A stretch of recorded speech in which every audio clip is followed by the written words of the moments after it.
Okay ल त साथीहरू, आज हामी फेरि पनि यो कक्षा 10 को हैन यो अप्सनल म्याथमेटिक्सको जुन हाइट एन्ड डिस्टेन्स भन्ने उचाइ र दूरीको जुन टपिक छ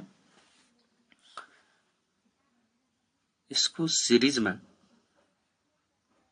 हामीले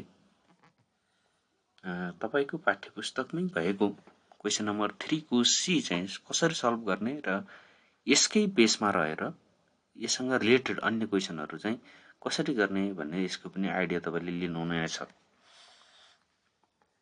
र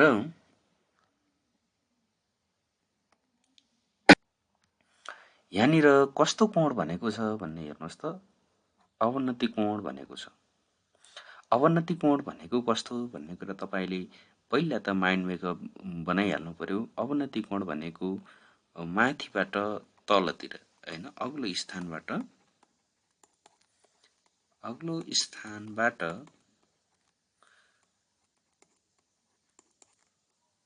होचो स्थानको वस्तु, यो हामीले लेक्चर 1 मा पनि पुरै कन्सेप्ट क्लियर पारेको छौं। तपाईले कृपया त्यो हेर्नु भएको छैन भने अवनति कोण र उन्नतांश कोणको बारेमा चाहिँ त्यहाँबाट हेर्नु होला, अलि क्लियर हुन्छ है। अग्लो स्थानबाट होचो स्थानको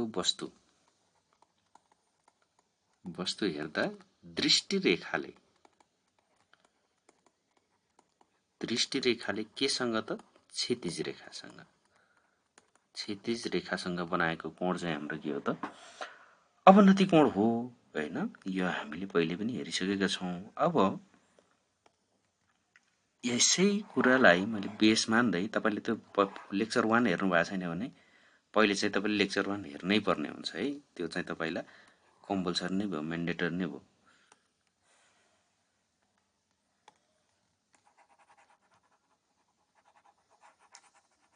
अब त्यसो भने हामीले कुनै पनि यो भाषामा ल्याङ्ग्वेजमा जुन दिएको छ यसलाई चाहिँ पिक्चरमा हैन उतार्न सक्यौं भने यसको लगभग हामी समाधानको 50% हामीले कम्प्लिट गरिसक्यौं भनेर बुझ्दा हुन्छ हैन। त्यति गरियो भने हामी सहज त्यसको समाधानमा पुग्न सक्छौं।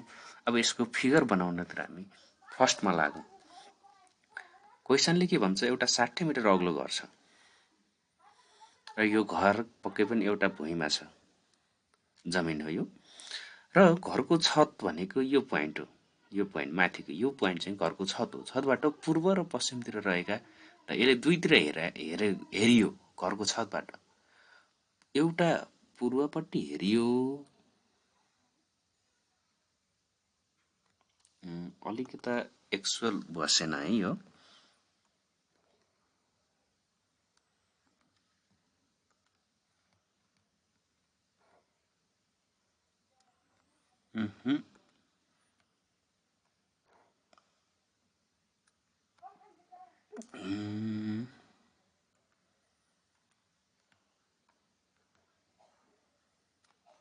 ल यो पूर्व, ल यतातिर यो पूर्व हो। पूर्वको एउटा स्थानमा हेर्दा, छतबाट पूर्वको स्थानमा हेर्दा हेर्नुस् त, पूर्वको स्थान पूर्व सुरुमा पूर्व छ र पूर्वको स्थानमा हेर्दा कति डिग्री कोण बन्यो, 30 डिग्री बनेको छ है।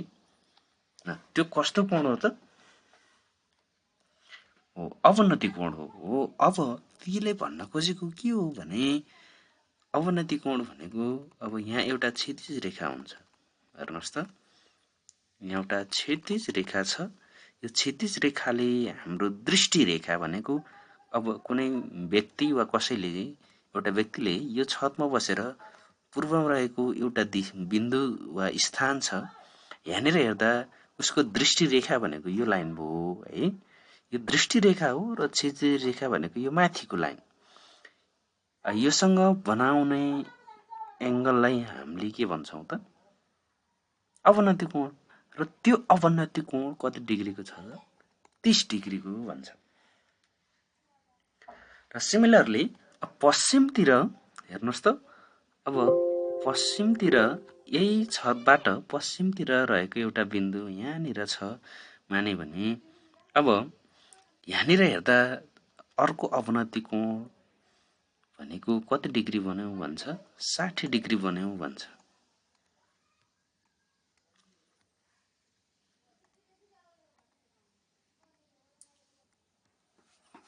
ल 60 डिग्रीको अवनति कोण बन्यो भने अब हामीले यो पोइन्टलाई ए मानौं र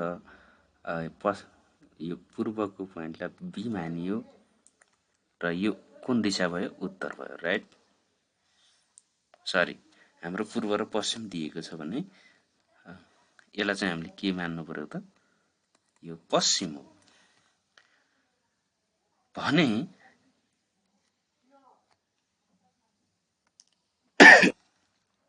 अब हेर्नुस् त यो ए देखि बी सम्मको डिस्टेन्स सोधेको हामीलाई हैन। ती दुई स्थान बीचको दूरी पत्ता लगाउनुहोस् भन्छ भनेको ती दुई अब हामीलाई सोधेको ती दुई स्थान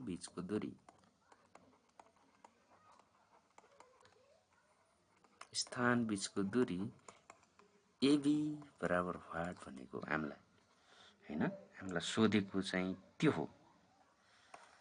अब हामीले त्यो कसरी निकाल्न सक्छौं भन्ने कुरा हामीले अब अनुमान गर्नु पर्यो। यो एबी छ भने अब मैले यो पोइन्टलाई पी माने र यसलाई के मान्छु क्यू मान्छु। यो यहाँनिर जहिले पनि कति डिग्री एंगल बन्छ 90 डिग्री। अब हेरौं त जस्तो यो जहिले पनि तपाईले के ध्यान दिनुपर्छ भने यो जमिन रेखा हैन यो जमिनसँग समानान्तर हुने रेखा र हाम्रो क्षितिज रेखा जहिले पनि यिनीहरू के हुन्छन् समानान्तर हुन्छन् भन्ने कुरा तपाईले दिमागमा राख्नु पर्यो। यी रेखाहरू के हुन्छ समानान्तर हुन्छ भन्ने कुरा दिमागमा आउनु पर्यो। अब यो दुईवटा रेखाहरू समानान्तर छ भने यो एंगल यो 30 डिग्री जुन छ यो 30 छ भने यो एंगल पनि हाम्रो कति डिग्री हुन्छ 30 डिग्री। किन हो यो पक्कै पनि हाम्रो अल्टरनेट एंगल हैन अर्थात एकान्तर कोण हुन्छ जेटाकारको र एकान्तर कोणहरू के हुन्छन् बराबर हुन्छन्।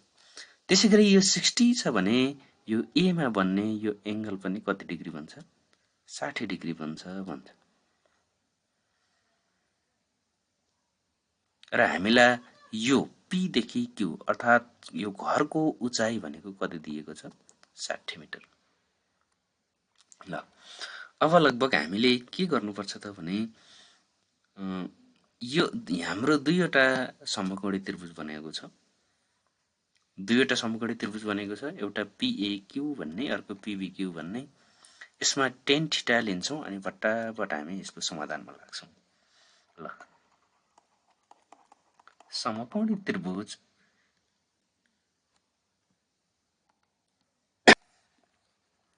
फर्स्टमा समकोणी त्रिभुज हामीले पीएक्यू मा हेरौं त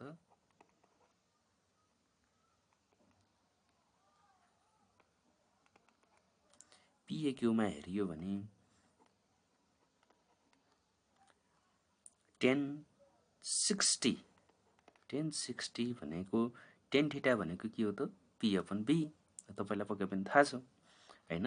tan 60 भनेको यो एंगल अब यो एंगललाई लिने हो भने त्यो 60 डिग्री को सम्मुख भुजा अर्थात यो पीक्यू भनेको हाम्रो के हुन्छ परपेन्डिकुलर p हुन्छ लम्ब हुन्छ।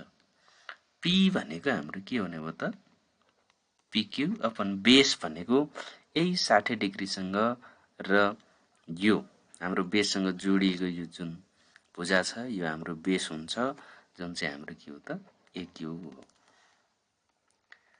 र तपाईले tan 60 को भ्यालु खोज्नुभयो भने कति पाउनुहुन्छ त √3 र पीक्यू भनेको तपाईसँग कति छ हामीलाई दिएको के छ क्वेशनमा 60 छ र एक्यू हामीसँग छैन एक्यूलाई एक्यू नै राखौं। र अब एक्यू भनेको कति हुन्छ त भने 60/√3।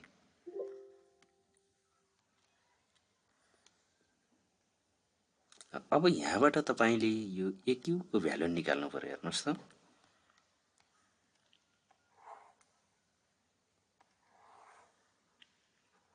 जस्तो 60 डिभाइड बाई तपाईले के गर्नु पर्यो त √3 हाल्नु पर्यो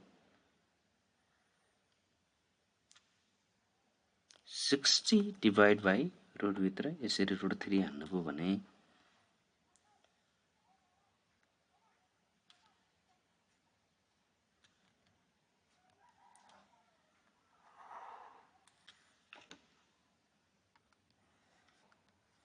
ल हेर्नुहोस् त कति आउँदो रहेछ हाम्रो यो कति आयो त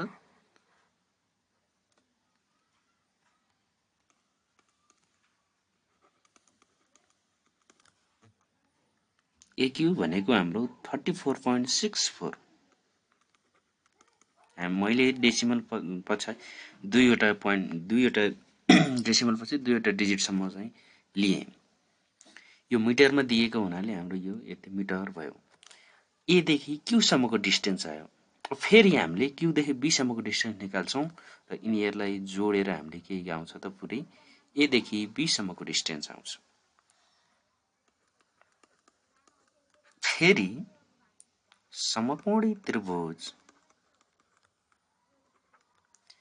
अब PB अर्थात PQB मा 1030 भनेको हाम्रो P भनेको परपेन्डिकुलर हाम्रो PQ नै हुन्छ अगेन र बेस भनेको हाम्रो के हुन्छ QB हुने भयो र यसबाट 1030 को भ्यालु 1/√3 टेबलमा तपाईले टेबलमा पक्कै पनि पाउनुहुन्छ र PQ भनेको हाम्रो अगेन 60 र QB भन्ने हामीलाई थाहा छैन र हेर्नुहोस् त अब Q क्रस मल्टिप्लिकेसन गरौँ QB भनेको 60 into √3 र यहाँबाट तपाईले QB निकाल्न सक्नुहुन्छ QB भनेको कति आउँदो रहेछ त 60 √3 हानेर हेरौँ त 60 √3 हान्यो भने हाम्रो 103.92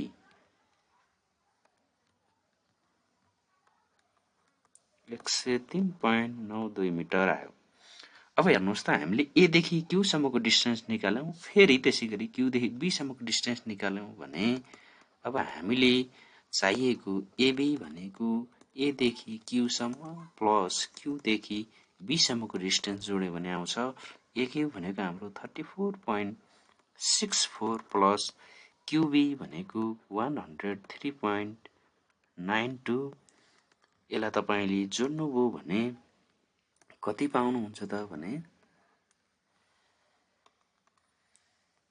34.64 प्लस 103.92 जोडियो भने हाम्रो आउने एन्सर हुन्छ 138.56 138.56 मिटर रहेछ हेर्नुहोस् त हामीलाई सोधेको त्यही थियो नि हैन AB अब चाहिँ हामीले अत भनेर यसरी जान सक्छौं हैन अत ती दुई स्थान बीचको दूरी